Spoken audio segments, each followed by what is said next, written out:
may inaaya akong motor na yun nga yung ano, 450 SRS, yung quick shifter.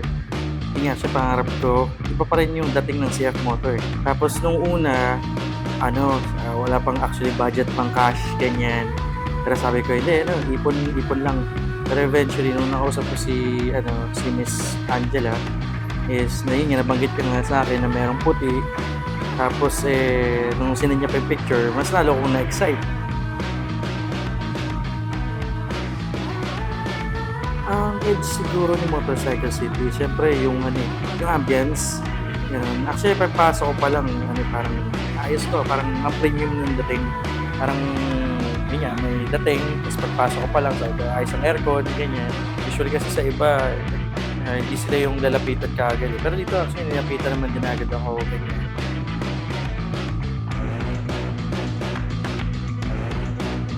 Supposedly dapat, ano, actually Black Saturday ata yun. Ay sarado daw. Hanggang sa ilang gabi, iniisip ko, hindi ako matulog. Tapos siyempre excitement eh. Parang sabi ko, sige Miss Angela, kahit sa Thursday na lang. Pero hindi pa rin ako mapakalit. Sabi ko, Miss Angela, sige Monday na lang.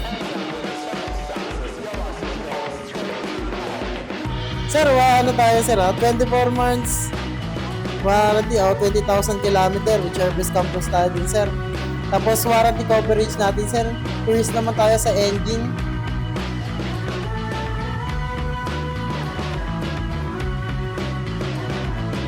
Accommodating naman yung mga staff na dito sa Motorcycle City. Tapos, I felt welcome din naman.